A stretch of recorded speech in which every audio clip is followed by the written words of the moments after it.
dependendo como você comunica, você pode ferir suscetibilidades e sensibilidades para o latino-americano ou dar a entender que você está contrariando e confrontando o americano. Você fazer um capital de giro baixo para movimentar toda essa máquina acaba sendo uma alavancagem eficiente. A história de Israel, ela é toda de adversidades. Israel, ao meu ponto de vista, é um país menor que o Paraná, uma população minúscula que não tem água e vive no meio da guerra. E ainda assim, os caras são fontes de startup, de inovação, tem muita tecnologia. Então, com 3 indicadores, um dono de um quiosque, de uma barraquinha, ele consegue sair de casa e saber qual é a meta que ele tem por dia. Israel é o que hoje, porque um dia ele decidiu ser o que é hoje.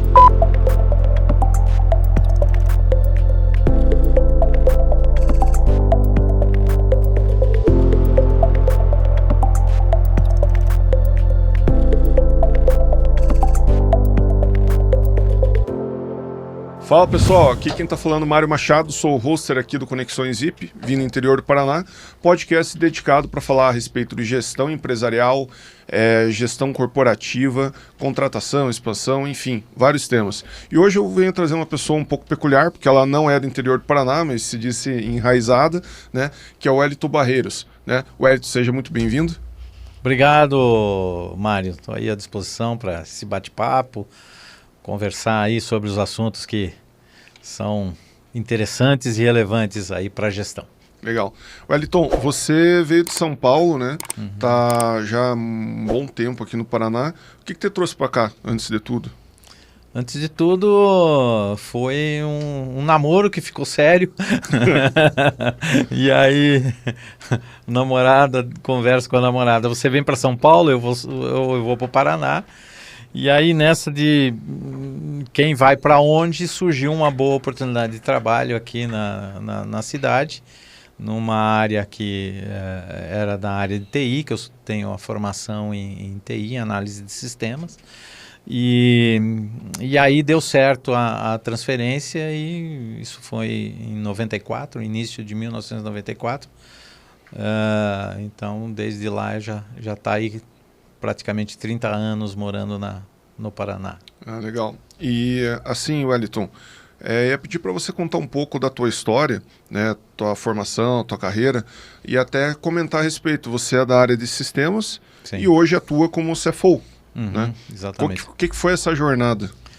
A jornada foi assim, ela não foi tão pensada, mas hoje a gente consegue dizer que foi uma jornada em Y ou carreira em Y. Então, como eu disse, eu tinha a formação em análise de sistemas e tinha uma situação bem peculiar. Na época em que eu estudei TI, não existia os cursos formais de análise de sistemas ou especificamente de TI como se chama hoje, né? Os bacharéis, né? Você tinha engenharias ou tinha tecnologia.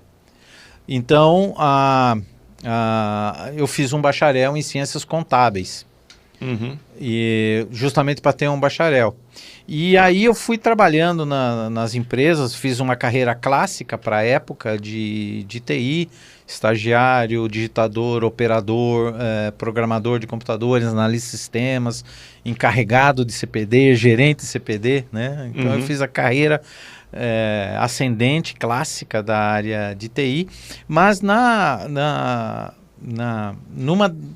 numa fase importante de trabalho como analista de sistemas, eu trabalhava numa fornecedora de sistemas IRP para concessionárias de automóveis e administrador de consórcios, e eu era o especialista nos módulos financeiros e contábeis justamente por ter uma formação e ter uma desenvoltura maior nessa área. Então, eu sempre tive uma proximidade muito grande com a operação de finanças e contabilidade e controladoria. E aí, nessa empresa em Ponta Grossa, que era uma administradora de consórcios, de um grupo de concessionárias, comecei atuando exclusivamente em TI, como gerente CPD, mas muito próximo da área contábil e financeira, inclusive com os relatórios, as conexões com o Banco Central, os demonstrativos financeiros para apresentar para o Banco Central. E aí num movimento de expansão, a diretoria me convidou para assumir também a área administrativa e financeira, né, estruturar. Aí eu absorvi essa área. Passado algum tempo, eu também absorvi as demais áreas, fui gerente geral dessa empresa e desde lá, 96 em transição e mais especificamente 97, 98, aí com a área, responsabilidade plena da área administrativa financeira e especificamente finanças e controladoria. Já na Winner? Não, isso foi em 98. A Winner, minha história na Winner começa em 2006. Uhum. Então aí eu fiz uma pós-graduação em administração financeira e aí tive o desejo de trabalhar em indústria. Me encantei pelos processos que são utilizados e em multinacional, né? Também aquele trabalho, estudei um pouco de inglês, né? Para ter essa dinâmica de indústria multinacional e aí me desliguei da administradora de consórcios e tive aí uma oportunidade numa fornecedora da Renault, que se instalou aqui em Ponta Grossa, do segmento automotivo, a TCA, e trabalhei nessa empresa de 99 até 2003. Uhum. E aí ela foi vendida, né, para Delphi e a produção foi transferida. E aí recebi o convite, uma sondagem para ir para Yazaki, que na época ainda era Siemens em Irati, fornecedora também da Renault, que estava num plano de expansão muito grande, na verdade estava em transição. A Yazaki, que é uma das líderes do segmento, tem 1/3 de participação do mercado nesse segmento de distribuição elétrica de veículos, o chicote elétrico. Uhum. O outro terço é da Delphi, quem comprou a TCA. E aí eu fui para Irati, né, nesse período de transição de Siemens Yazaki, e depois, um ano depois, virou Yazaki. E aí, em 2005,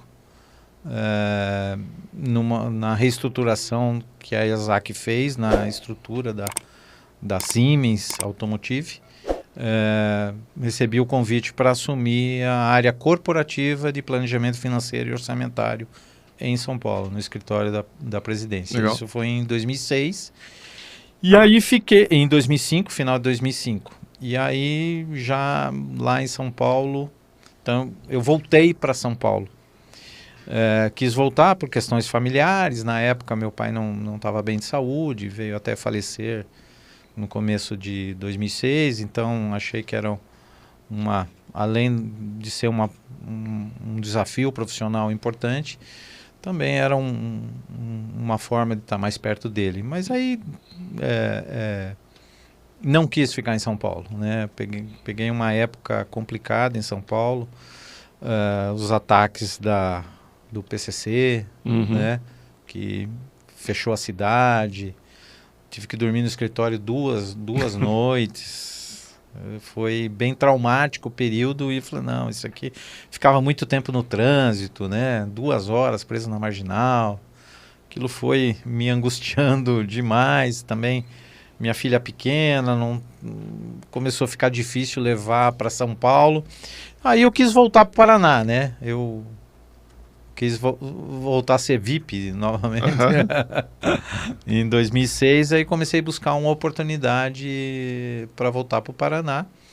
E foi justamente quando o Grupo Vurt tinha adquirido a P-Winner, né, em 2006, que era uma empresa familiar, né, mas com uma carteira de clientes e um catálogo, um portfólio de produtos muito bom. Por isso interessou o grupo alemão Vurt, que inclusive era cliente, né? A P-Winner já fornecia. E nesse processo de reestruturação para um modelo de administração profissionalizado, um modelo de administração nos moldes matriz fora e unidades distribuídas pelo mundo, a gente se achou, né? A empresa achou um profissional interessado em voltar para o Paraná especificamente Ponta Grossa. E aí em 2006, meados de 2006, eu retornei para o Paraná, justamente para estruturar do zero, praticamente, toda a área administrativa financeira, né?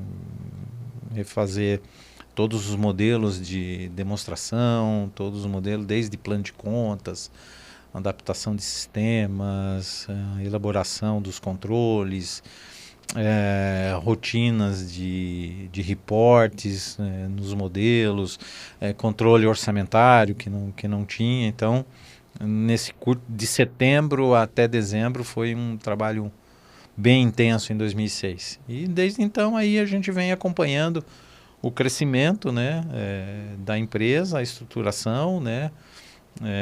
A gente multiplicou desde lá até cá por 12 vezes. A gente tinha 3 mil metros quadrados de unidade planta fabril. Desde 2011 são 11 mil metros quadrados. Uma expansão. E em faturamento, quanto que vocês tiveram de crescimento nessa época? 12 vezes. 12 vezes. 12 vezes. A gente saiu arredondando números. A gente fala em net sales, né? Mas eu posso falar em faturamento. A gente saiu de 15 milhões por ano para 230 milhões. Legal. Então, esse é o crescimento que teve. E um crescimento constante. E para nós continua sendo uma obsessão o crescimento. Uhum. Bacana. Eu estava hoje de manhã numa conversa e conversando, aproveitando tudo que você comentou, falando sobre gestão de carreira, né? Sou da farmácia e vou para empreender, sei lá, no parte agrícola, alguma coisa assim.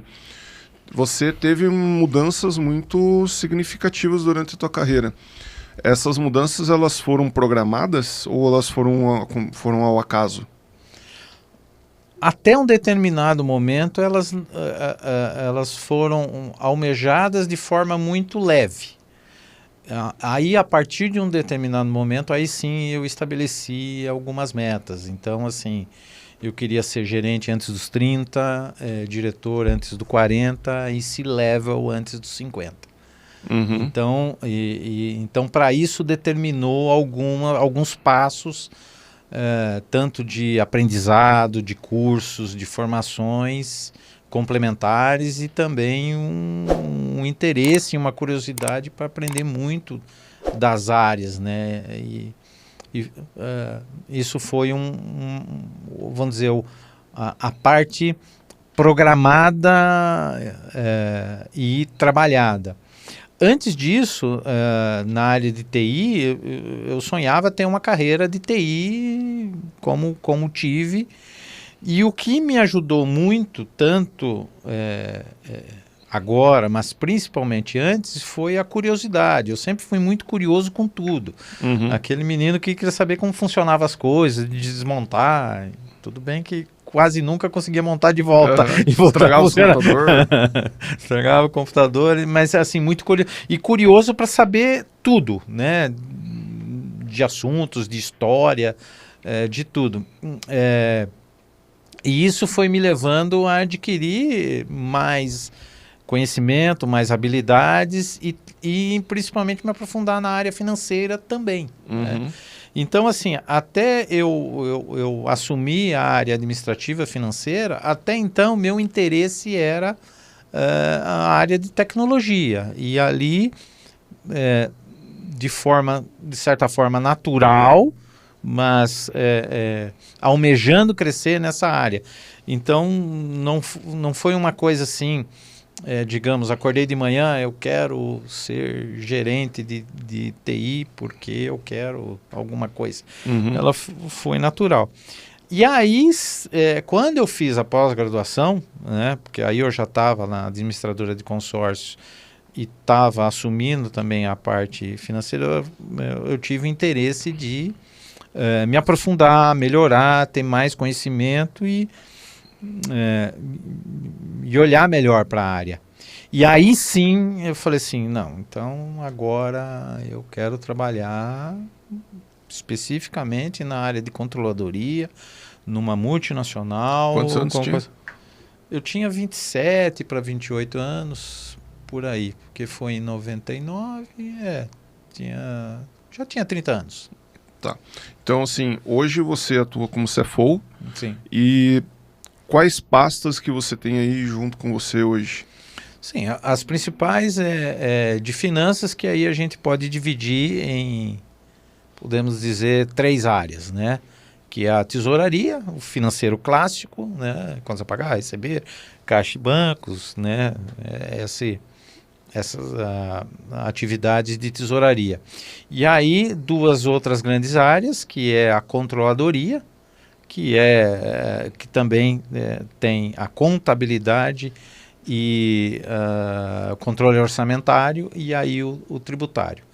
E aí, debaixo do guarda-chuva também, clássico de um CFO, normalmente tem a área de TI, RH, e há 5 anos também veio a área de compras, suprimentos também para debaixo da minha diretoria. Legal. E Wellington, como executivo e especialmente nessas transições de carreira, existe uma necessidade muito acentuada de você conseguir controlar algumas coisas. Uma delas é tempo, produtividade. O que você foi desenvolvendo ou estudou, enfim, para conseguir trabalhar tudo isso e trabalhar isso até hoje? Uhum. Eu tive algumas aprendizados naturais da atividade. Então, normalmente com o TI você tinha sempre prazos e rotinas para fazer. Então isso te obrigava a criar métodos de trabalho e de sequência de trabalhos, né? Quem é mais antigo da área vai lembrar do schedule, né?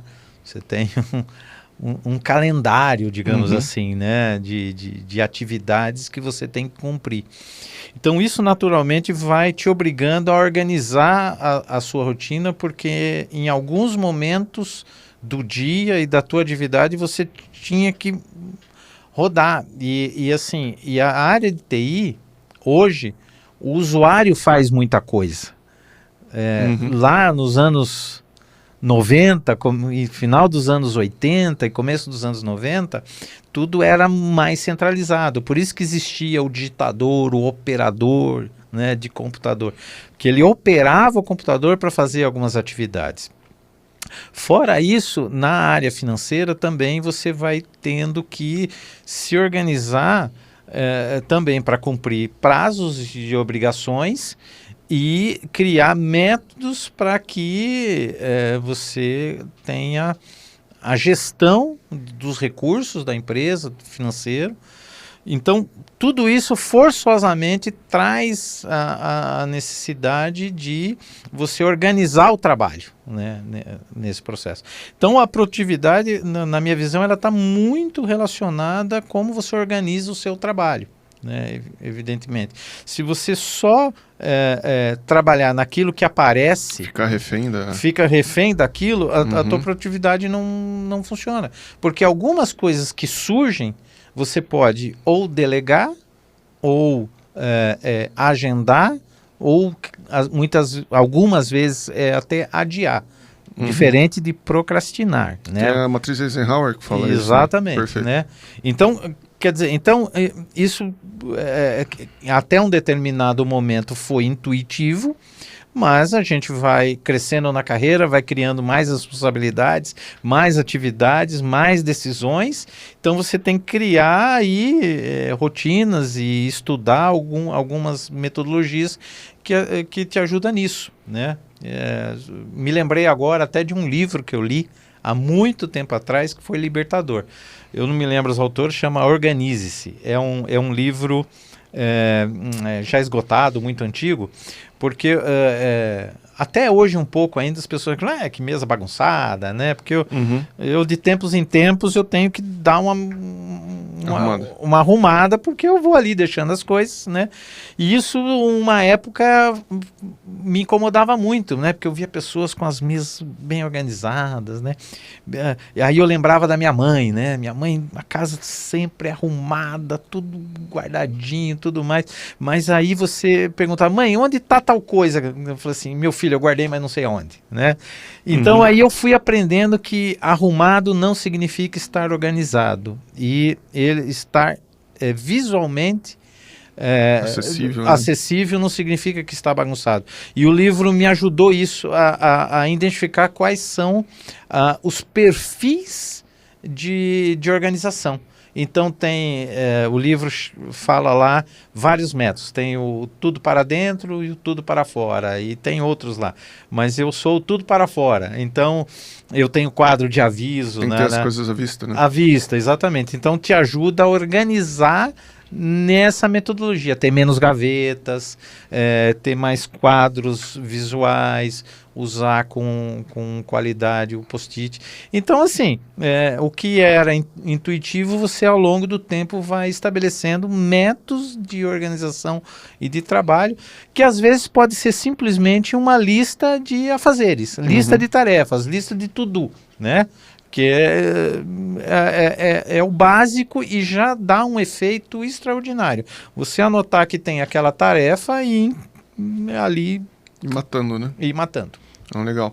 E quando a gente tem justamente essa rotina tarefada e está num trâmite para mudança de carreira, tem alguns sacrifícios que têm que ser feitos, né? E até um ponto você comentou a respeito agora de optou sair de São Paulo por conta da sua filha e tudo mais, né? Como que você, como executivo, gere as questões, às vezes, pessoais, familiares, saúde, etc., de maneira adequada? Tem até uma frase que me mandaram esses dias, que é o seguinte: a vida, na verdade, é você ficar fazendo um malabarismo com 5 bolas. Uma é de borracha, todas as outras se quebram. A de borracha é o trabalho. E as outras 5, que é saúde, emocional, família e etc., essa se cair, talvez não tenham nem mais como recuperar. E daí eu te pergunto, como que você equilibra essas bolas? Você deu a palavra-chave, que é equilíbrio. Não significa que eu o tenha e exerça na... Equilíbrio dinâmico, né? É dinâmico, né? Mas assim, eu antes de responder especificamente sobre mim, eu acho que tem um aspecto que é relevante com essa pergunta. E que está muito relacionado às gerações. As clássicas Baby Boomer, X, Y e os milênios. Então, evidentemente, eu sou da geração X, então eu tenho um perfil que tem um perfil não tão equilibrado no sentido de trabalho, vida pessoal, saúde e tudo mais. Porque o geração X, ele tem, por natureza, uma busca pela conquista, né? E a conquista através do trabalho, né? Então, normalmente você tem um pouco mais de peso na carreira, na busca por essa conquista, em detrimento das outras áreas, né? Mas o importante disso é você entender quem você é, né? E como você busca a satisfação, mas ao mesmo tempo entender que você tem que buscar esse equilíbrio. E é lógico que as esposas também puxam a orelha, né? Sim, a família verdade. puxa essa orelha. E hoje as empresas estão um pouco mais preocupadas com isso, né? Então, para você ter uma ideia, lá na empresa, só para citar um dos programas, a gente criou um programa chamado Winner Mais Saúde, que visa a conscientização pela boa alimentação. Mas é um acompanhamento de uma nutricionista, de um profissional nutricionista, não tão diferente e extraordinário do que se tem de profissionais fora, mas qual que é a principal diferença que a gente entendeu que poderia fazer?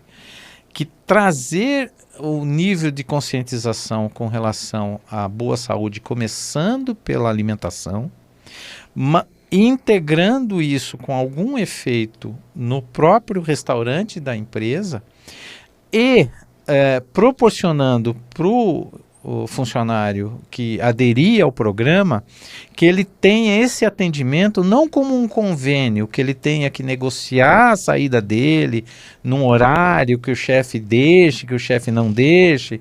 Isso sempre tem uma certa fricção no processo. Os atendimentos são feitos na empresa durante o horário de trabalho, num agendamento feito. Então, o funcionário fica ausente por aquela hora somente para o atendimento uma vez por mês e do acompanhamento. Legal. Então, assim, geração X, né? Cada um que se vire, que vá buscar a vida tua. Não, a gente proporcionou isso. Eu tenho a grata satisfação de dizer que foi uma iniciativa minha, uma ideia trocada com o nosso RH, que aprimorou a ideia, mas ela partiu de uma ideia e uma negociação com o CEO, com o gerente de produção, com os outros gerentes da área, de liberar o funcionário. Porque ele falou assim, olha, o programa vai ter, mas você prefere negociar que o funcionário tem que se deslocar até o local, fazer a consulta, voltar, ou simplesmente liberar ele no período da consulta? É óbvio que só no período da consulta. Né? Sim. Então é esse modelo. Então, assim, a gente tem nas empresas hoje um grande aliado para forçosamente a gente ter essas iniciativas de equilibrar, né? Legal. E na empresa vocês estão com quantas pessoas hoje? 190. E esse programa você começou há quanto tempo? Já é o terceiro ano. Terceiro ano. E você, por natureza, aí é um fiscal de indicadores. Sim. Né? Teve alguma evolução nos indicadores com isso? Olha, ainda é difícil porque tem algumas métricas, principalmente na questão pessoal, que a gente não pode avançar, né? Sim. A gente tem isso. Mas a gente vê um movimento assim, disseminado em várias áreas da empresa de importância. Então, às vezes, a gente tem alguns eventos lá de aniversariantes que a empresa proporciona, então você já vê que as pessoas já evitam alguns alimentos. No final de cada ano do programa existe lá um resumão do que aconteceu, então do resumo da perda de peso. A cada ano tem um incremento do número de participantes, né? Então a gente começou com 12, foi para 20 e esse ano foi 26, né, participantes, né? Então o ano que vem a gente está estimando um incremento, vai ter que melhorar a questão do atendimento, talvez 2 profissionais, enfim. E também algumas demandas no refeitório. Você quer ouvir uma coisa simples? Nós não tínhamos opção de suco sem açúcar. Não tinha bebedouro no refeitório, né, para quem não quisesse consumir o suco. Né, um descuido, assim, digamos assim, uma distração, digamos isso. E aí, não, mas eu não queria ingerir. Aí a gente colocou a opção do suco sem açúcar, colocamos mais opções de saladas que as pessoas pediram, mais opções de grelhado, mais opção de sobremesa com fruta. Então, assim, a gente não mede, a gente não pode pôr as pessoas na balança para colocar isso, mas a gente percebe este movimento natural dos funcionários comentando e demandando hábitos mais saudáveis no próprio dia a dia da empresa. Bacana. E hoje, na tua rotina como CFO, que tipo de indicador que você procura olhar? Bom, a gente tem um conjunto muito grande, né? Como eu tenho várias áreas, assim, a gente tem um BI, né, um sistema de BI muito robusto que a gente tem muitos indicadores. A gente tem painéis de indicadores, mas desde os mais clássicos relacionados à receita, à venda, a margem bruta, a lucros operacionais, todos esses clássicos e alguns outros de saúde de estoque, balanceamento de estoque, níveis de cobertura, e a gente está avançando, e esse é um orgulho pessoal, que a gente está avançando muito nas análises preditivas. Uhum. Então, não só preventivas, que a gente já tinha.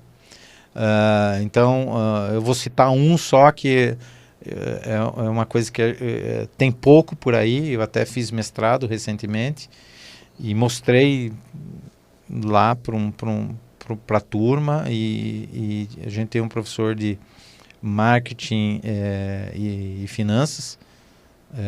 Esqueci o nome da disciplina aqui. Mas ele conectava marketing com finanças. Isso é fantástico, que é o growth, né, que eles chamam. Ainda não tinha esse nome assim, Uhum. né? E quem nos deu essa disciplina é um professor que é professor convidado de Harvard, de Columbia, ajudou o Magalu na migração tecnológica, lá com o Fred Trajano. E aí nós temos no nosso BI, por exemplo, uma análise preventiva, ainda não é preditiva, já é preventiva dos pedidos colocados. Cada pedido que entra, a gente tem condições de saber qual é a margem final que vai dar, qual vai ser o impacto lá na DRE, no Profit Loss. Uhum. A gente tem esse modelo, a gente não precisa emitir a nota, esperar a contabilização para ver o que vai ter de efeito nesse. A gente tem isso. Então, dependendo da como esse pedido está colocado e da margem, você já tem alguma reação, né?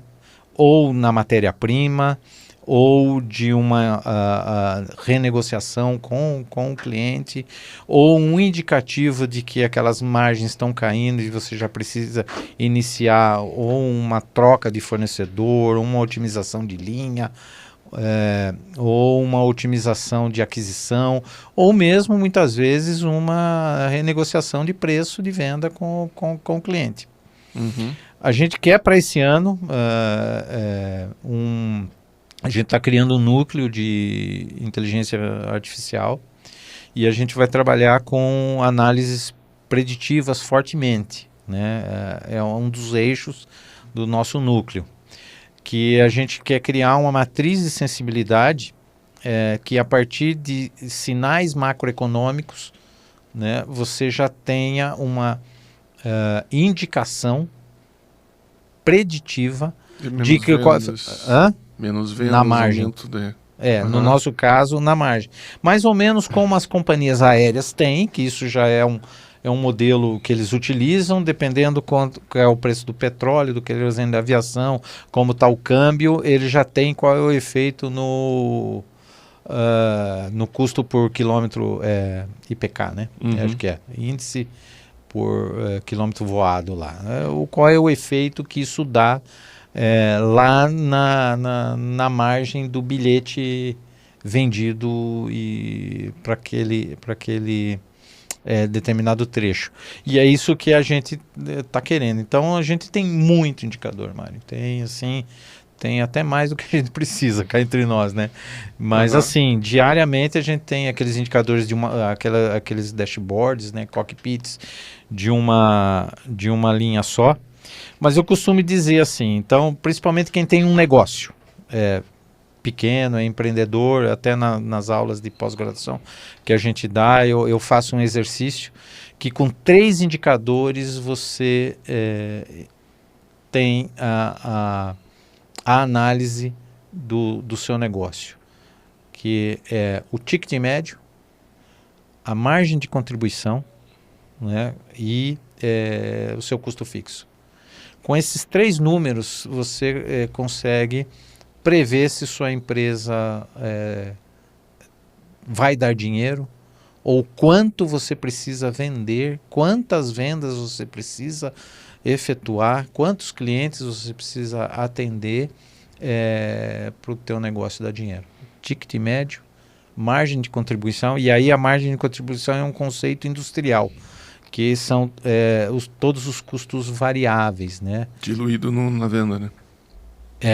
A partir da venda, e aí que tem um grande erro, porque quem trabalha com comércio, principalmente, imagina que a margem de contribuição é só o custo da mercadoria. Mas assim, tem o custo da comissão, várias da coisas. comissão, quem trabalha com varejo, o custo da maquininha do cartão, a tarifa do cartão. Então, tudo aquilo que você tira da venda, né, é o que vai te dar a margem de contribuição. Então, esses 3 indicadores. Então, o que a gente olha lá sempre? É lógico, se atingiu a venda, se isso está caminhando, né? Aí a gente tem as nossas divisões, os nossos segmentos, né, de cliente, a margem, né? Nós chamamos de gross profit, margem bruta, né? E a margem de contribuição, e é lógico, custo fixo, ou as despesas gerais. Aí tem outros indicadores, aí cada área tem os seus pontos de interesse, né? Número de clientes, balanço de clientes, clientes perdidos no mês, enfim. A primeira vez que eu ouvi falar o seu nome foi justamente eu queria fazer um curso na época sobre gestão empresarial, e a gente tratou basicamente sobre que você seria a pessoa indicada para falar de precificação. Legal. Agora eu entendi o porquê. Boa. Mas assim, eu achei bacana essa fórmula, digamos assim, que você apresentou: custo fixo, margem de contribuição médio, e o ticket médio. Tá. Para um empresário, pequena, média empresa, como que ele pode usar isso? De maneira bem simples, assim. Bem simples. Quanto ele precisa vender para ele começar a ganhar dinheiro. Então, vou dar um exemplo aqui. Vamos imaginar uma lanchonete. Uma lanchonete. O ticket médio dele, ele já tem isso apurado, ele já sabe, ele acorda de manhã e ele sabe que, em média, cada pedido que ele entrega é, por exemplo, R$40. É o ticket médio dele. Vou usar números aqui hipotéticos e redondos para facilitar a conta, né? Tá. E a margem de contribuição dele vamos imaginar, que ele vende 100, né? Aí ele tira taxa do cartão, taxa de os insumos que ele usou, sobra a margem de contribuição dele 40%. 40%. E o custo fixo dele é 10 mil. Né? Vamos imaginar uma lanchonete pequena, o custo fixo dele... custo fixo só do negócio. Dos R$40 vendido, 40 é de fato o dinheiro que entrou, e os outros 60 é um dinheiro que ficou na margem de contribuição. A margem de contribuição é 40, os outros 60 é custo do produto vendido. Tá, invertido. Exatamente. Então, por exemplo, ele sabe que ele tem que ter um custo fixo de, vamos pôr, R$20 mil, um pouquinho mais, R$20 mil. Dia 1º ele está devendo R$20 mil, né? Para sobrar R$20 mil, para ele empatar, quanto que ele tem que vender? Faça a conta aí. 60, né? Não, é 40. 40 mais, tá. Sim, mas ele tem que dividir por 60. Tá, então é 40 vezes 0,6, né? São R$24, divididos, qual que era o custo? 20. Ele tem que vender 833 hambúrgueres. Mais ou menos isso. Para chegar em ponto de equilíbrio, né? Exatamente. Você pode vender, você pode fazer a conta inversa também. Você pode fazer a conta para sobrar 20 mil, dividir pela margem de contribuição. Divide por 0,60. 20 mil por 0,60? Isso. 0,60 são 33 mil. R$33 mil, dividido por 40. 40,4. Não, 40. Dividido por que é o 40. ticket médio. Tá, 833. É o número mais ou menos que você chegou. Então você pode chegar... Então você vê, com 3 indicadores, olha a quantidade de conta que você pode fazer. Ou se, vendi 40, minha margem de contribuição eu sei que é 40%. Quanto que vai sobrar, né? Ou, o meu custo é 20, mas eu quero colocar mais uma remuneração de 10 mil para mim aqui. Aí ele faz a conta inversa. Então, com 3 indicadores, um dono de um quiosque, de uma barraquinha, ele consegue sair de casa e saber qual é a meta que ele tem por dia. Legal. Né? Então é essa coisa. Então, bem prático, assim, pro dia a dia. Pro dia a dia, e, exatamente. na verdade, o que é? A grande gestão é receita e despesa. Né? Vamos aumentar a Sim. receita. Mas muitas vezes, aí, qual é o problema? Porque, assim, eu tenho uma fintech lá em Cascavel, né? A gente trabalha com crédito, microcrédito, né? E na nossa fintech lá, a gente tem um modelo de mentoria pro usuário do crédito, né? Para diminuir o risco, para assessoria, né? E é incrível como o pequeno empresário, o empreendedor, não por culpa ou porque ele quer, mas ele não tem o conhecimento e a gestão. A gente teve um caso, graças a Deus, é um caso de sucesso, mas um moço lá que veio pedir o crédito na entrevista, preencheu os formulários e tudo mais, contou o que fazia, como fazia. E ele fazia várias coisas, né? E uma delas falou assim: mas eu tenho isso também, eu vendo esse produto, que eu tenho 100% de margem. Eu falei, nossa, 100% de margem. Já quis entrar de sócio, né? É mesmo? Mas como assim 100% de margem? Eu compro por 900 e pouco, um pouquinho menos de 1.000 e vendo por 2.000.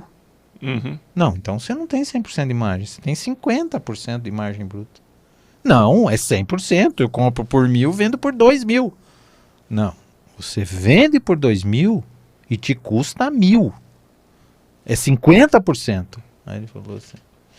E aí eu percebi que isso acontece com outros. A gente teve vários casos que o empresário, ele não sabe quanto o negócio rende e muitas coisas ele se endivida ou faz algumas apostas imaginando, quer ver um outro exemplo? Quer ver confundir faturamento com lucro. Isso é muito comum isso. E por que tem essa confusão, Mário? Porque dentro do faturamento tem um imposto. Então, dependendo da carga tributária que a empresa tem, ele gasta um valor que não é dele, que é do fixo, do fisco. Ou ele ele acha que, por exemplo, uma comissão que é um percentual sobre a venda é um custo fixo. Então ele tem a sensação que a margem dele é maior do que realmente é. E aí ele faz todo o resto da gestão baseado num valor maior. Então, por isso que eu insisto na margem de contribuição. Porque ele tem que tirar um imposto, ele tem que tirar a taxa da maquininha do cartão. Muitas vezes ele tem que tirar, além da comissão, e às vezes ele tem que retirar desse valor até... o prêmio de risco dele, né? Quanto que também ele quer ganhar, né? Mas aí a gente nem entra muito, porque aí a gente no simplificado tem uma coisa que eu não me lembro aqui, que é essencialmente a taxa de entrega. Ele tem que pagar a taxa de entrega só que no dia a dia ele gasta aquela taxa de entrega, né? E aí entra num bolo sem fim, né? Do processo. Então, ticket médio, margem de contribuição nesse componente de extrair tudo aquilo que tem que ser retirado da venda e a sua despesa fixa, o seu custo fixo. Tem uma coisa que eu sempre comento com os meus clientes a respeito de finanças pessoais, né? Que naquele livro O segredo das mentes milionárias, eles falam de focar na receita e não na despesa. Sim. E é totalmente contra-intuitivo você focar na receita. Porque a gente sempre quer se proteger e não atacar. Né? E é muito comum a gente ver nos empresários, às vezes, esse tipo de comportamento. Em vez de, poxa, nas pessoas no geral, eu considerar uma coisa como um investimento que me gere receita lá no futuro e não simplesmente como um custo. Né? Então, por exemplo, eu vou fazer um curso de especialização para eu me capacitar lá na frente. Algumas pessoas têm essa visão, é muito cultural isso daí mesmo, né? E isso reflete no crescimento, no índice de empresas fechando, né? E como que era? Você primeiro tem que estar se preocupando com a venda, o custo tem que estar controlado e você tem que se preocupar a maior parte do tempo com a venda, porque o que põe dinheiro na mesa, no final das contas, é a venda e é 80%, 70% do foco de qualquer operação, né? Você falou cultural, né? Então, existem algumas frases que induzem algumas conclusões equivocadas e criam culturas, vamos falar de folclores até, né? Então essa de você só pode gastar o que ganha, né? Que é óbvio, vamos dizer, hoje todo mundo tem isso. Que seria contra a alavancagem, então, né? Mas assim, há muitos anos atrás eu respondia perguntas numa coluna para uma revista, acho que era a revista De Ponta, uma coluna financeira, e respondia todo tipo de perguntas. E aí veio uma pergunta que claramente ali era ou para constranger, ou para pegadinha, que era assim, a pessoa rapidamente colocou o seu orçamento. Eu já reduzi tudo, aí vamos dizer assim, eu pago R$500 de aluguel, minha despesa de supermercado é R$400, luz, ele botou o orçamento dele ali, e você via que era uma vida bem assim, simples, né, bem contida. Como é que eu faço para... Aí ele quis fazer essa pergunta, quer dizer, alguém que escreveu aquilo, vamos dizer, uma pessoa que ganha um salário mínimo consegue resolver um problema, vamos dizer, social, de morar, de coisa. Eu simplesmente respondi assim, se você não consegue gastar menos do que isso, e me parece que já está no limite, você tem que começar a pensar em ganhar mais urgente. Então, faça cursos, arrume uma renda extra, venda alguma coisa. Então, assim, essa máxima de que você tem que gastar o que ganha, trouxe o primeiro olhar só nos gastos.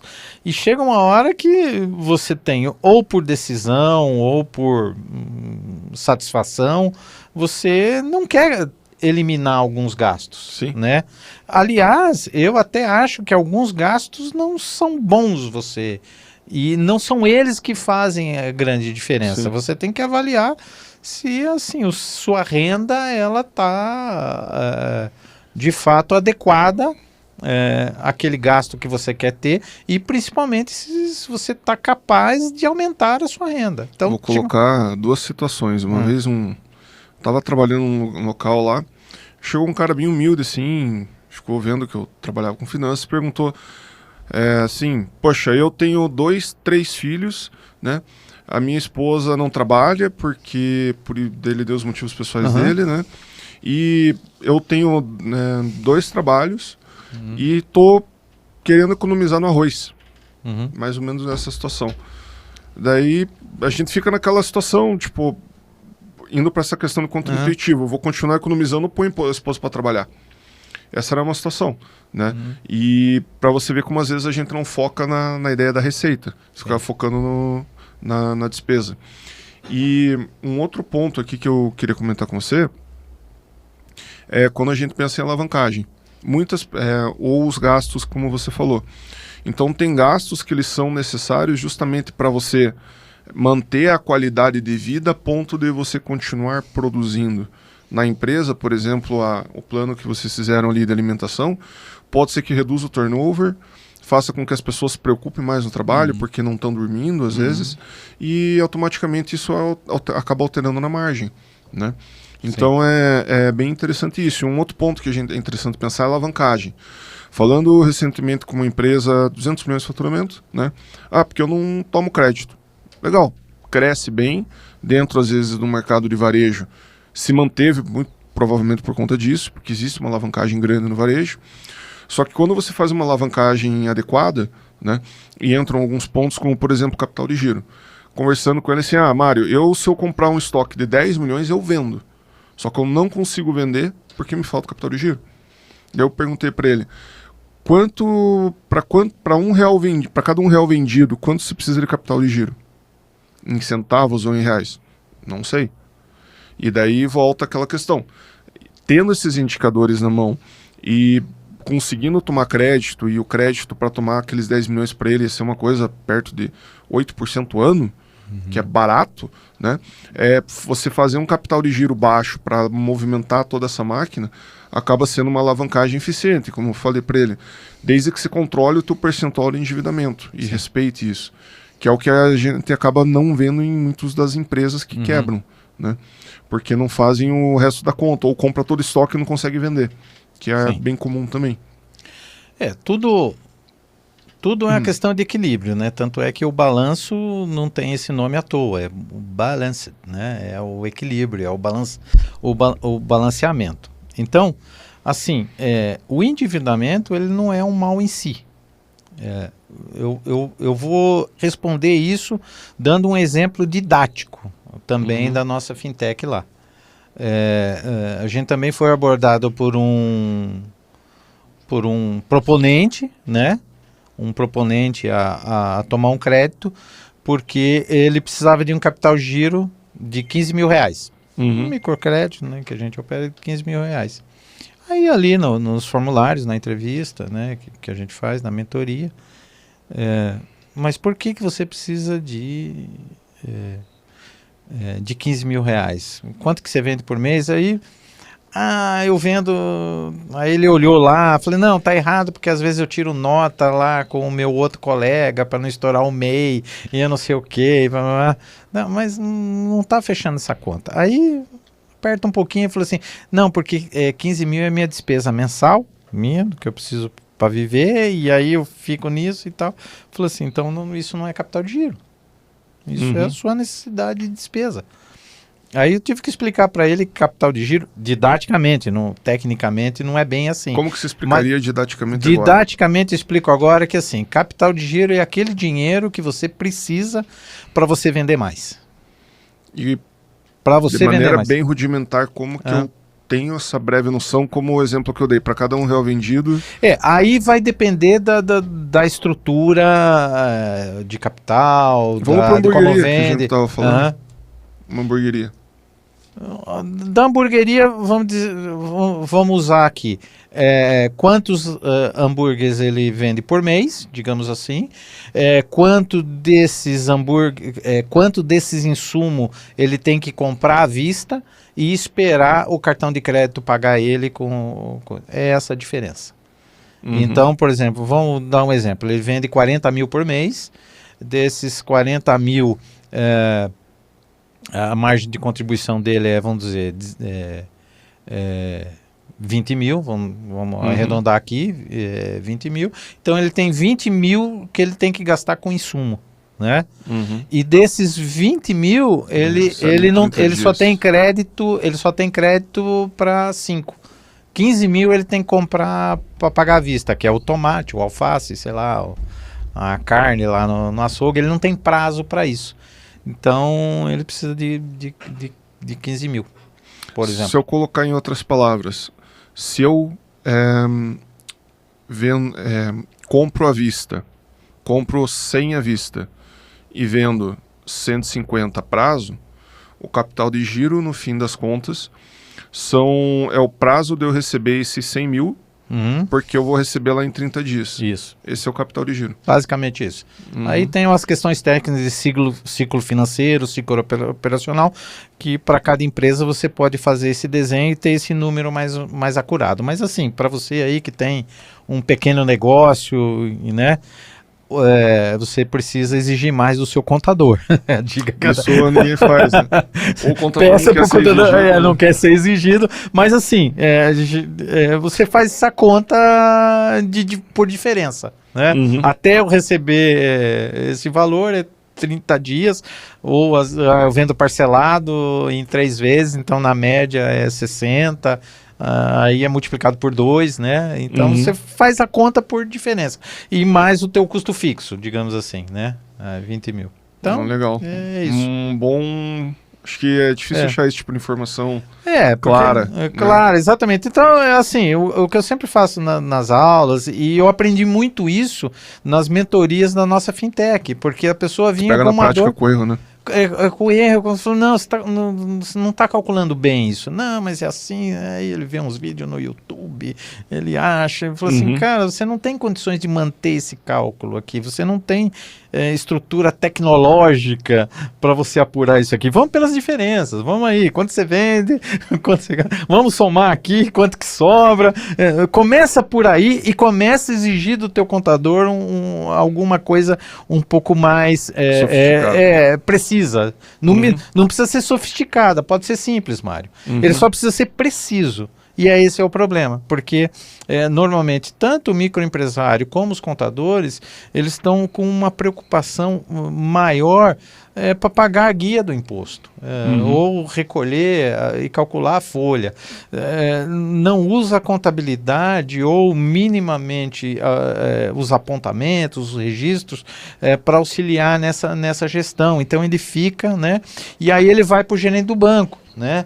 Assim, eu tenho amigos, gerente de banco, diretor de banco, mas eu costumo dizer, o gerente de banco não é seu amigo. Sim. Não é seu amigo. O objetivo dele é te endividar. Enquanto você tem patrimônio para entregar para o banco, ele vai te endividar, ele não vai olhar para o seu negócio. Então, você quer um crédito, toma o crédito. E aqui tá baratinho, 2%. 2%, não sei o quê. Tá mais barato que teu cartão de crédito. Entregar recebíveis, assim, eu acho Muita gente faz isso errado, né? Faz isso errado por falta de educação financeira. Acha que tá fazendo bem e entra naquele ciclo, né? E historicamente e mundialmente, vou falar de food service, né, do segmento de alimentação, e a pandemia mostrou isso. Em média, no Brasil, e meu irmão é da área, ele tem uma franqueadora, ele diz que até menos, mas assim, na média, uma empresa do segmento, restaurantes ou lanchonetes, tem caixa para 4 dias. Aí ele falou assim, brother, tá errado. É 2 dias lá, e alguns é o dia. Ele tem que vender o dia, antecipar o cartão para comprar insumo comprar insumo no dia seguinte. Literalmente vender almoço para pagar a janta, né? Então ele vai fazendo isso. Vai chegar uma hora que ele vai ter que pegar algum recurso consciente, mas ele precisa entender quanto que o negócio dele rende e muitas vezes vai ter que vender mais, porque às vezes não dá para ele vai ter que vender mais. Ele não consegue gastar menos, ele não consegue vender um cheeseburger sem um hambúrguer. Ele não consegue vender um cheeseburger, então ele não consegue reduzir o custo do produto, né? E ele não consegue reduzir o aluguel. Ou se ele sair daquele ponto, aí que ele não vende mais nada mesmo. Na verdade, é a única variável que ele tem controle à venda, né? Exatamente. Até determinado ponto. Isso, né? Mas é o primeiro ponto. Mas isso que você comentou dos ciclos financeiros, eu percebo muito, assim, a dificuldade que o pessoal tem para controle de fluxo. Então, às vezes o produtor rural está no ciclo de 6 meses, né? E não provisiona a caixa lá para frente, antecipa faz a venda antecipada e daí gastou o dinheiro e começam E é uma coisa que, se a gente for pensar, é só fazer uma linha do tempo. Isso, né? Exatamente. Só fazer uma linha do tempo e você controla. Qualquer pessoa que se der um Google aí, né? Ciclo financeiro e ciclo operacional,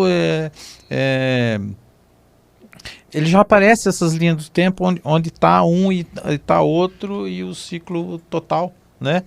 E aí é fácil organizar, não é difícil. Eu vou brincar aqui, qualquer contador faz, eu sou contador.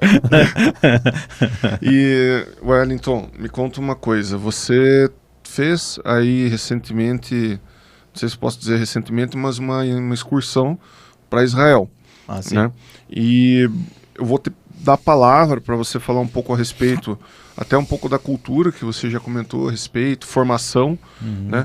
Porque Israel, ao meu ponto de vista, é um país menor que o Paraná, salvo engano, com uma população minúscula, que não tem água e vive no meio da guerra. E ainda assim, os caras são fontes de startup, de inovação, de muita tecnologia. E a ideia é, poxa, o que culturalmente esses caras têm, né? Seja em aspecto, às vezes, até do meio ali, ou até religioso, que traz para com que eles tenham, digamos, a performance que tem. E por que tem? Bom, a gente pode olhar por dois aspectos e eu vou me concentrar num, né? Tem o aspecto, vamos dizer, religioso e de fé, que você pode trazer vários aí cenários e acontecimentos da história do povo judeu que demonstram ali a sua questão de fé.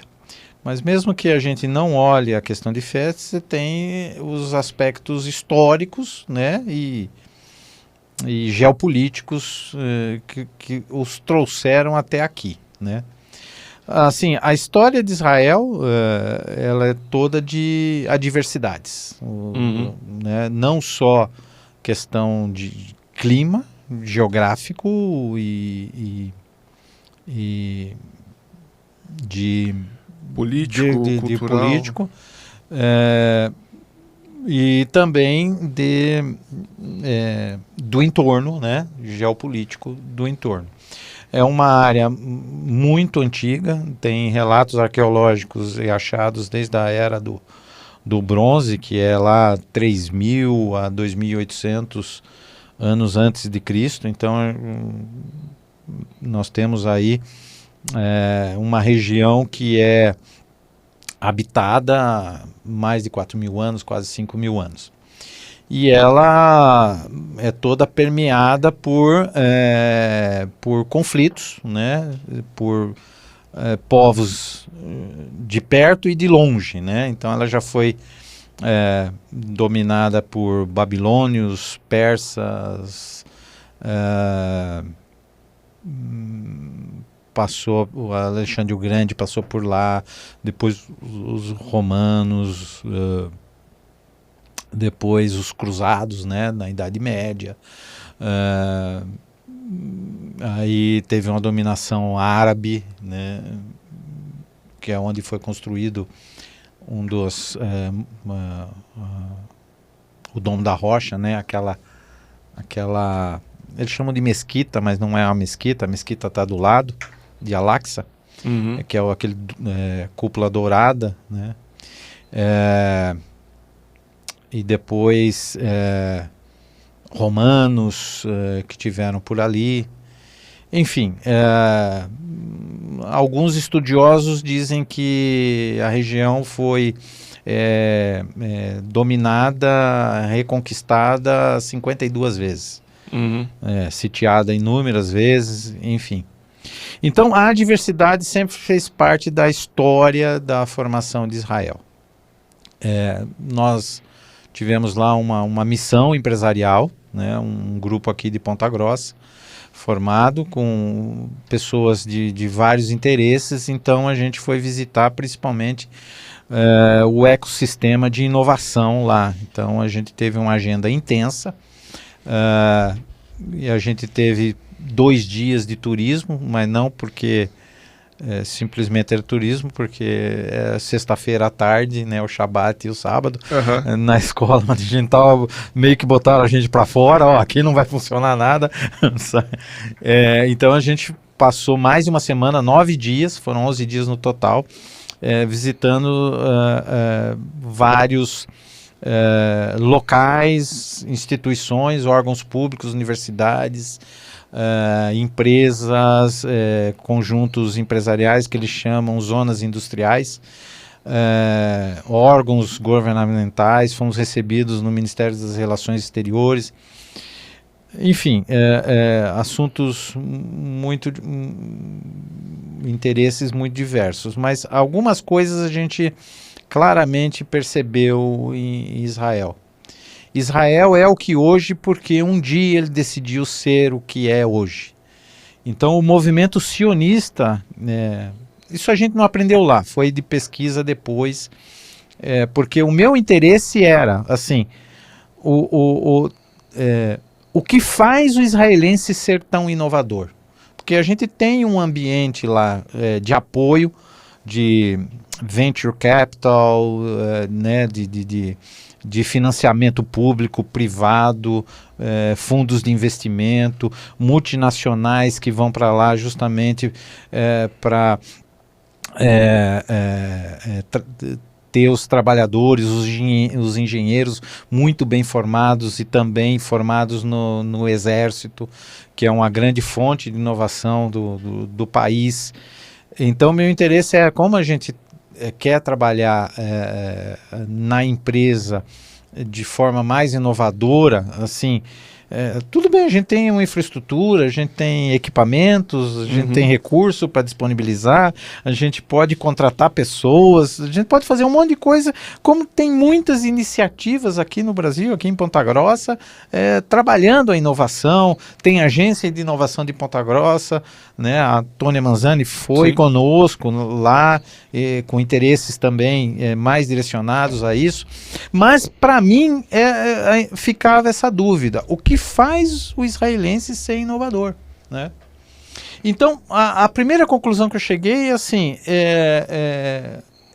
ele está onde está porque decidiu ser desde a virada do século XIX para XX, quando começou o movimento sionista, que Sião é lá um monte onde está Jerusalém, né? Então o movimento sionista, que é o retorno do povo judeu àquela terra. Lá em 1897 começou, 1902, com Theodor Herzl, que foi o fundador, e na Europa, tanto no leste europeu e vários outros países que tinham uma comunidade judaica importante, antes do Holocausto até, né? Eles começaram a criar esse movimento sionista e organizar que nação eles queriam ter para o futuro.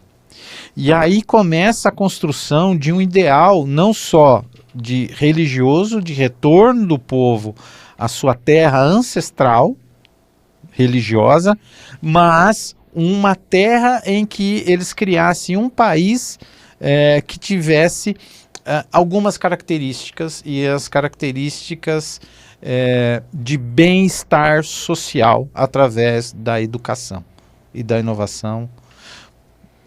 E por que esse ideal? Porque é uma terra pequena, sem recursos naturais, não tem água, praticamente, né? Mais da metade do país é deserto, e com vizinhos hostis, que não gostariam que Israel existisse. Então eles decidiram resolver algumas coisas. A primeira delas era ter água. Então, quais os planos? Aí teve plano de reflorestamento, planos de represamento, bombeamento, de transporte de água, né, principalmente do norte para o sul, né, nas colinas de Golã, e também o Monte Hermon e o Rio Jordão, né, o Monte de Beríades, né. Esse era o primeiro. E pesquisas já para otimizar o uso da água, irrigação por gotejamento, que hoje é tão conhecida, dessalinização da água do mar, também para ajudar nesse processo, porque não sei o processo. Então, resolver a água. Então, isso começou em 1900, final de 1896, com o movimento sionista. O segundo processo era a questão a resolver, principal, era a defesa. Porque eles sabiam que existiam, e historicamente era uma região de conflito. O conflito não é de agora, do Hamas. Você pegar a história de Israel, desde o ano, antes do ano 1000, antes de Cristo,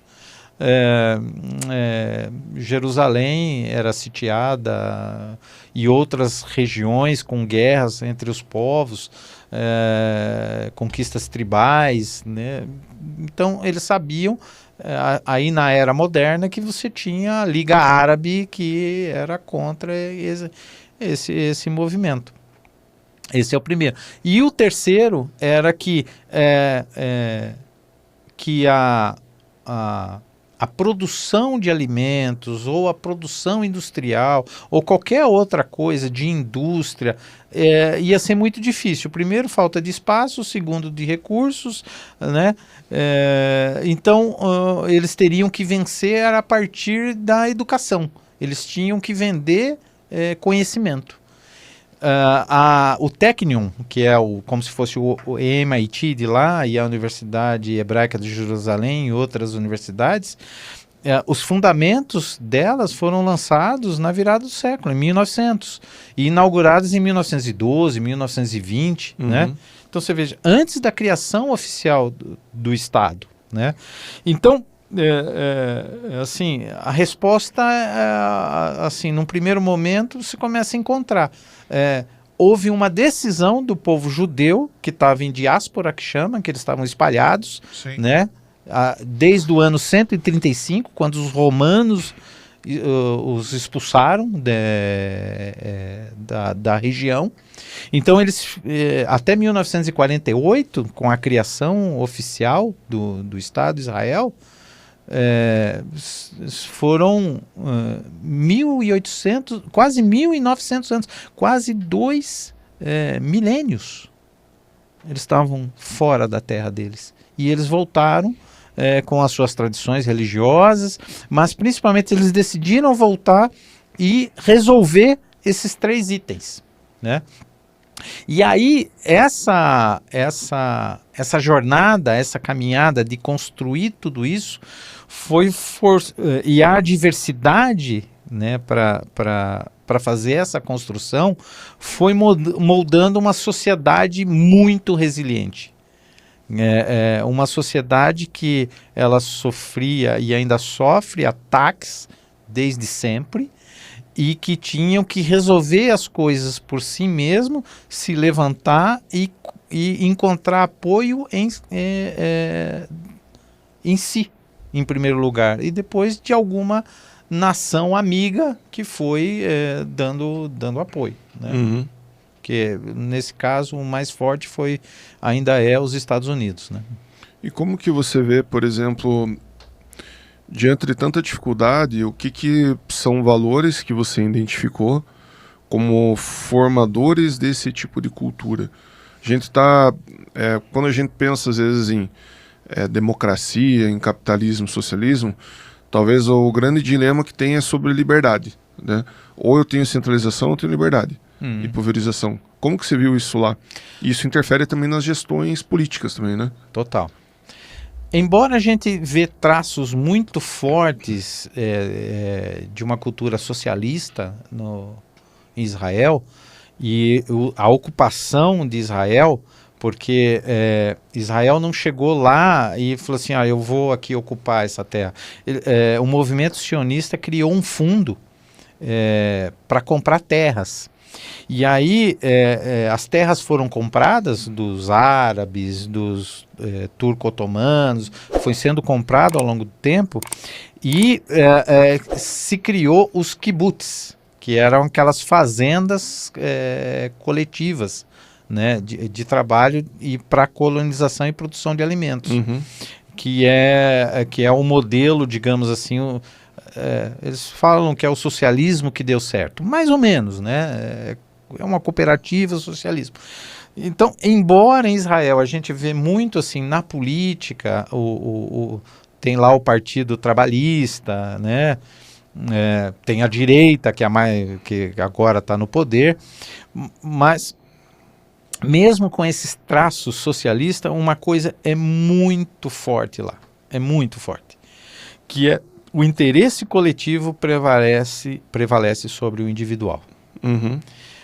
Teve até um episódio interessante, eu vou cometer uma, como é que fala? Uma fofoca aqui. Fofoquinha assim. Num dos primeiros dias lá na escola, a gente estava uma inconfidência, isso aí, uma inconfidência. Num dos primeiros dias que a gente estava lá, e foi a janta, né? E aí tinha o buffet para a gente se servir. E todo dia tinha assim, uma carne, uma carne bovina, ou de cordeiro, uma carne vermelha, menos de porco, né? Uhum. Uma carne branca e uma carne branca. Ou um frango ou um peixe. Um frango ou um peixe. E aí tinha lá as outras coisas, arroz, macarrão, as outras guarnições, né? E aí uma pessoa do grupo, um dos primeiros da fila, foi se servir e pegou um de cada. Uhum. Pegou um de cada, lá o que estava servindo, que era funcionário árabe, ficou bravo, saiu lá de onde ele estava, foi lá e ficou falando em hebraico. Aí veio um lá traduzir, né, e avisar. Olha, ele disse que para você escolher uma opção e depois que todo mundo se servir, se sobrar, aí você pode pegar a outra opção. Porque o objetivo é garantir que todos comam. Porque se todo mundo pegasse um de cada, ia faltar. Uhum. Então, depois que todo mundo servia, e sobrava. Eles faziam a mais mesmo, não tinha isso.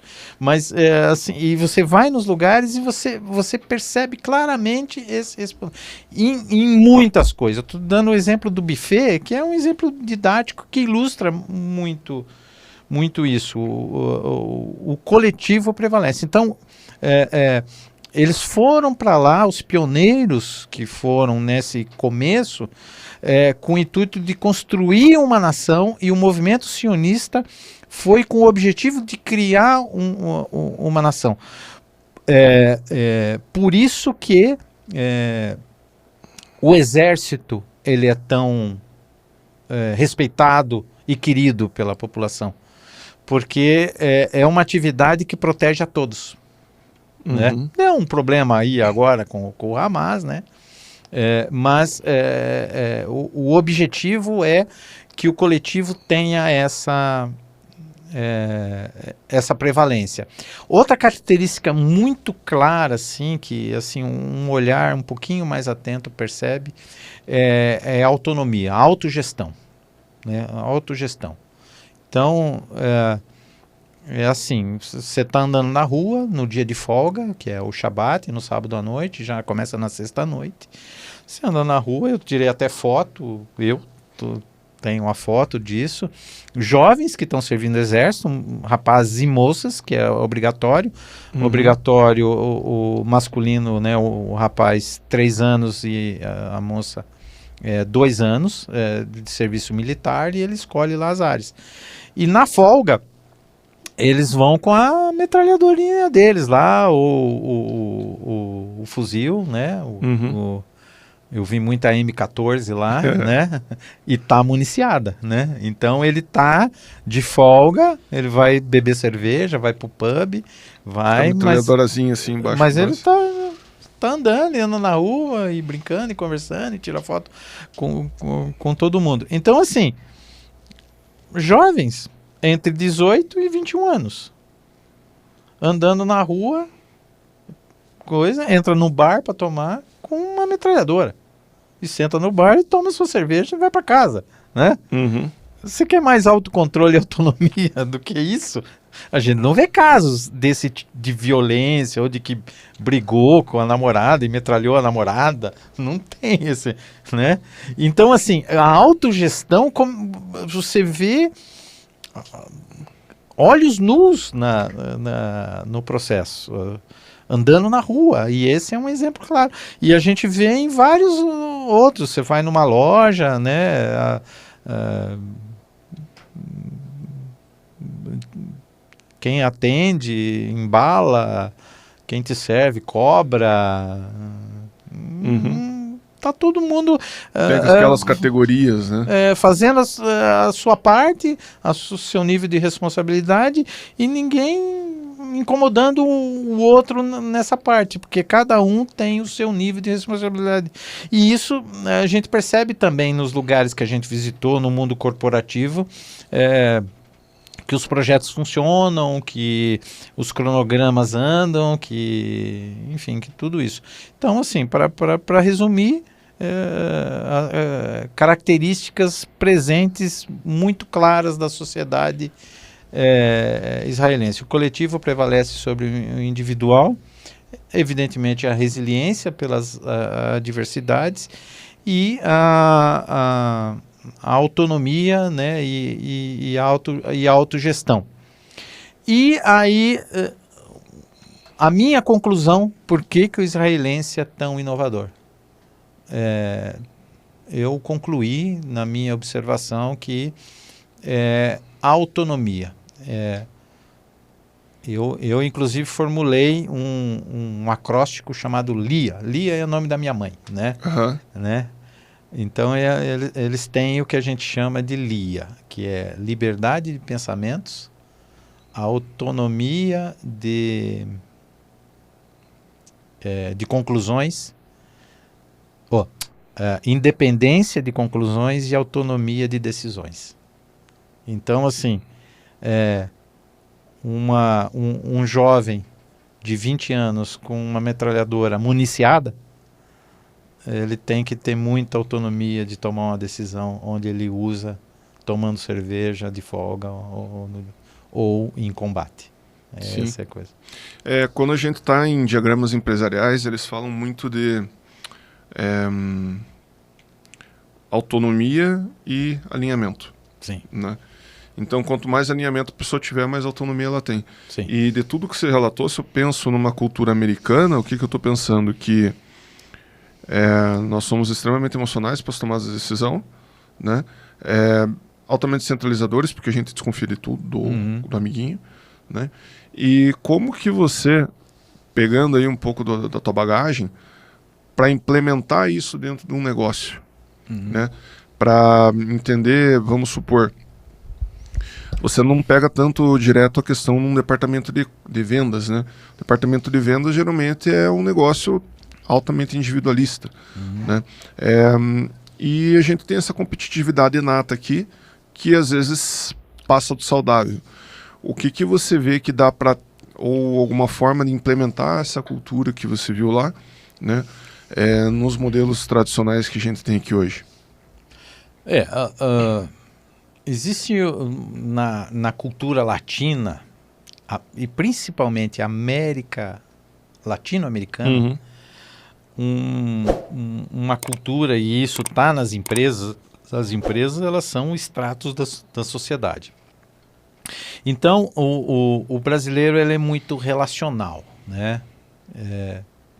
Mas as pessoas são diferentes. Então, como unificar um modelo cultural em que as pessoas compreendam que a gente não discute na empresa pessoas, a gente discute projetos e ideias. Fatos, né?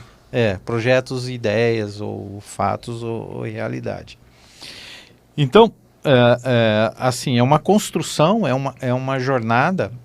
Nós começamos há um tempo atrás, eu criei um programa lá na empresa chamado 4R, e depois a gente mudou o nome para CALL, né, de chamada para aperfeiçoamento da liderança local, que em inglês dá também Call to Ascend Local Leadership, de 4R. Mas todo esse programa, ele visa fazer uma construção de líderes e equipes autogerenciáveis. E algumas coisas têm que ser muito bem trabalhadas nas equipes para que isso funcione bem e você não tenha ou um movimento de coalizão, que eu diria, das panelas que se reúnem e se movimentam só a partir do interesse próprio, né? E ao mesmo tempo que você não tem um individualismo que deixa um rastro de sangue, cada um por si. Então, a gente identificou que algumas coisas são eficazes para fazer isso numa construção. A primeira é a inteligência emocional. Então, a inteligência emocional, né, no conceito de Goleman, ele tem umas habilidades que são desenvolvidas e são progressivas. Ela começa com o autoconhecimento, então você tem que promover que o seu funcionário passe a se conhecer, tenha o conhecimento, tem ferramentas, tem metodologias tem profissionais que ajudam nesse processo. Aí o segundo, se ele tem autoconhecimento, ele passa a ter autocontrole, porque ele começa a saber quais são ou as emoções que o tira de sério, ou tira do controle, ou que traz reações positivas e negativas, né? Então ele se conhece, ele se autocontrola, e a partir daí ele tem uma coisa que se chama automotivação, que ninguém motiva ninguém, né? A motivação é uma porta que se abre de dentro, enfim, é uma questão endógena e não exógena, né? Então, toda vez que, principalmente para a força de vendas, que você faz um movimento, e às vezes é necessário esse movimento de estimular, e e grita, e bate tambor, e bata não sei o quê, tudo aquilo, cada empresa tem a sua cultura, cada profissional tem, mas uma coisa é certa, aquilo tem um efeito curto, é pouco duradouro. Sim. Então, você pode combinar essas ações de motivação com estímulos externos, e ao mesmo tempo fazer com que ele trace uma trajetória e ele consiga se automotivar. E aí isso redunda num melhor relacionamento interpessoal, né? Consigo mesmo, com os outros. E um outro movimento que se converge com isso aí, ele está baseado no livro As 5 Desafios das Equipes, que, na minha opinião, não está bem traduzido. Eu chamaria, e no original ele é assim, As 5 Disfunções das Equipes, do Patrick Leoncini. Tem uma pirâmide, né? Tem vários conceitos. O livro é meio uma historinha que se passa numa empresa, mas você consegue resumir nessa pirâmide. Então, a pirâmide, ela começa, a base da pirâmide, o efeito chama invulnerabilidade ou falta de confiança. Que é assim, por conta desse movimento individualista ou por interesse próprio, um grupo, coalizão, a pessoa se fecha, ela não se abre para discutir ou os projetos, as ideias, ou os problemas, a solução dos problemas, com um problema ou de ser boicotado, ou de alguém roubar sua ideia, ou de se expor. Então ela se retrai, né? Muita gente fica engolindo sapo, ou fica ali retraído para aquilo. E o segundo degrau Esse primeiro degrau que você falou, por si só, já é um castrador de inovação. Total. Né? Eu tô vendo um erro aqui, o problema não é meu. Ou consigo ver uma solução, mas não vou falar porque vão tomar... Eu estou num cargo que eu não tenho muita exposição, eu não consigo colocar. Se eu falar para o meu chefe, ele é roubador de ideia, ou se eu falar para o gestor do outro lado, ele não vai dar crédito para tudo mais, então fica por aí mesmo. Isso daí vai dar um corte legal, mas eu queria aproveitar esse ponto. Em indústria, vocês têm um controle muito grande para corte de desperdício. Sim. Né? E esse primeiro degrau que você coloca, ele é um baita formador de desperdícios. Sim. Porque é ali que você começa a ter as pessoas, não é meu mesmo? E você começa a ter desperdícios. Pode ser isso numa linha de produção, pode ser no cafezinho. Né? Então, é bem interessante. E como que vocês conseguiram Ou criaram alguma coisa no sentido de abrandar isso nesse primeiro degrau? No primeiro degrau, assim, a gente foi trabalhando com alguns treinamentos e alguns conceitos, e o principal conceito é team building, construção de time, né? Uhum. Onde você tem atividades dinâmicas, literatura, reuniões, enfim. Vou dar um exemplo. Uma das ferramentas que a gente já usou como team building lá é o café da manhã com CFO. Uhum. Que a própria equipe organiza, né? E tem que ser café da manhã bom, tem que ter ovo mexido, tem que ter bacon. Então, assim, o pessoal vai de manhã cedinho, antes das 7, e aí cada um traz uma coisa, cada um se combina. Isso é team building, Qual que não é a é? frequência que vocês fazem? A frequência?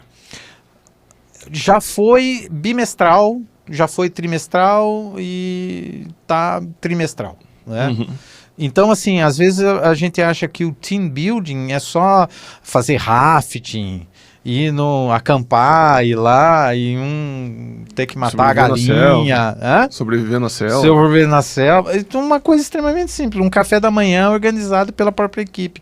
Um almoço em que a equipe tem que se entender e tem que se entender quem que faz o quê, né? Porque tem que ter uma organização. Um tem que trazer o pão, o outro... Aí falou assim, não, mas tem que ser o pão lá da padaria tal, né? Uhum. Ou tem que ser o frios lá da outro lugar que corta bem fininho. Não, então um vai, o outro vem.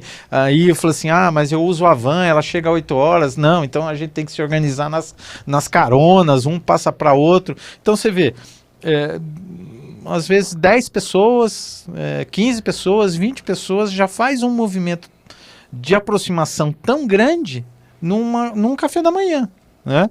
Então, tem como fazer. Então, e outros departamentos fizeram outras coisas, a gente fez coisas conjuntas, a gente fez leitura da cumbuca, né? Aquele que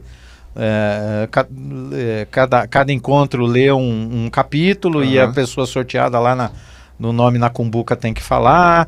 A gente já fez reunião em que as startups usam muito, em que compartilham os desafios da semana, né, todo mês, com transparência. Então, uma das ferramentas é team building.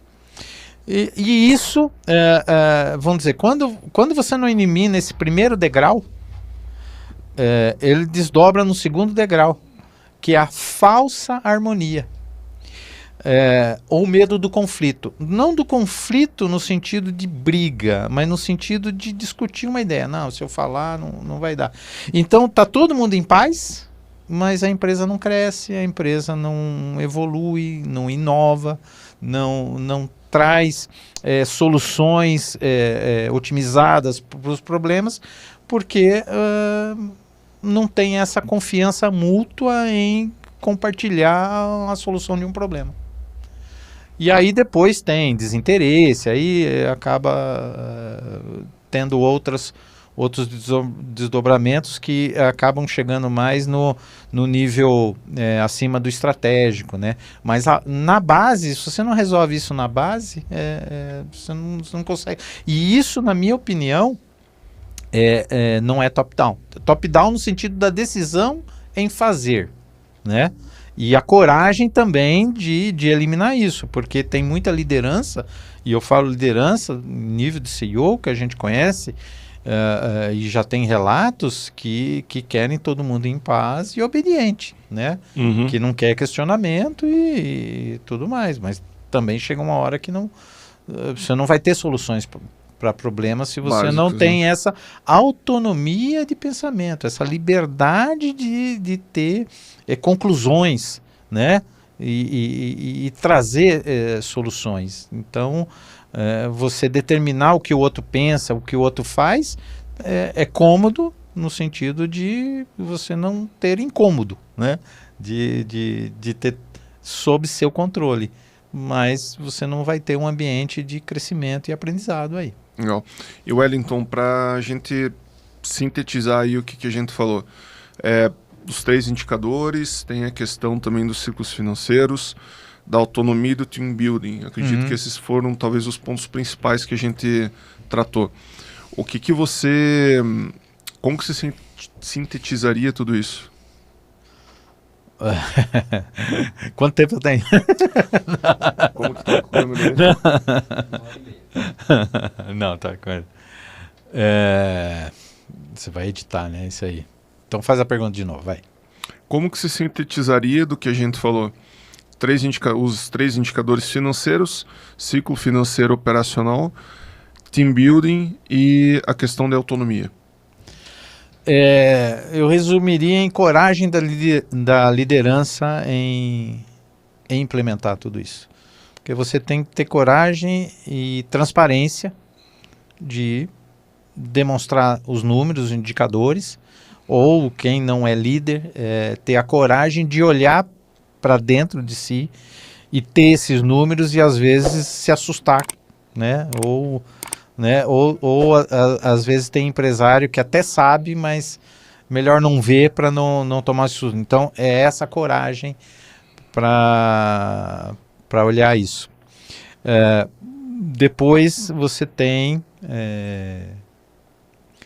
continua a coragem para você fazer, não nessa ordem que você falou, mas a coragem do team building também. Que quando você implementa e usa essas ferramentas, você está dando a capacidade do colaborador, da sua equipe, ter discernimento para ver talvez alguma coisa que esteja falho na equipe em si ou na própria liderança, a ponto de dizer, olha, estou percebendo uma coisa aqui que a gente pode melhorar, né?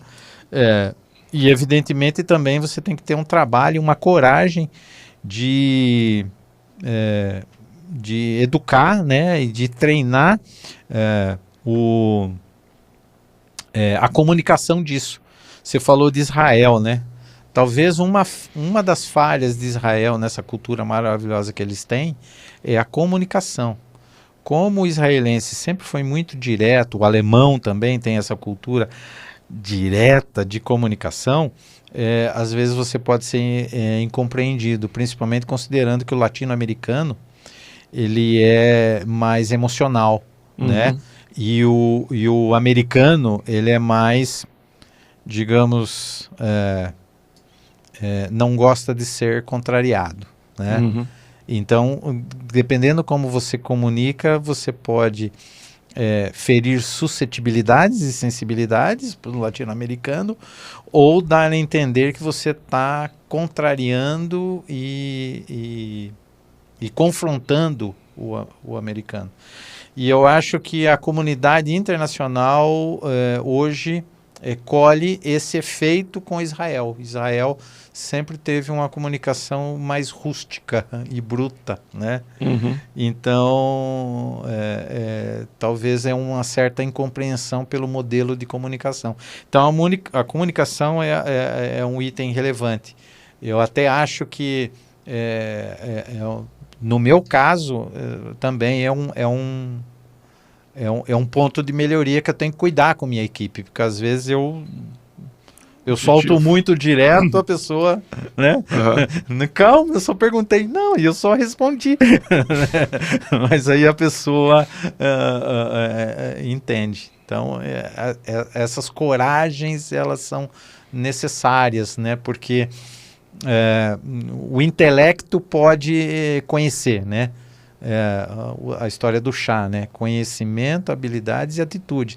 Então a pessoa pode conhecer, ter até habilidades para fazer, mas ela não tem a atitude correta, né? Então uma decisão correta tomada ou comunicada na hora errada, ela é ineficaz. Então esse é o ponto. Perfeito. Wellington, quero agradecer a tua presença aí. Vamos dar bons cortes aí para a gente trabalhar. Até a próxima. Aí vamos bater uma fotinha e quer dar algum encerramento final? Não, agradecer o convite, a coragem, né? A coragem de me ouvir aqui. Foi um bate-papo muito legal aí. Espero ter contribuído com o podcast aí, com o VIP, né?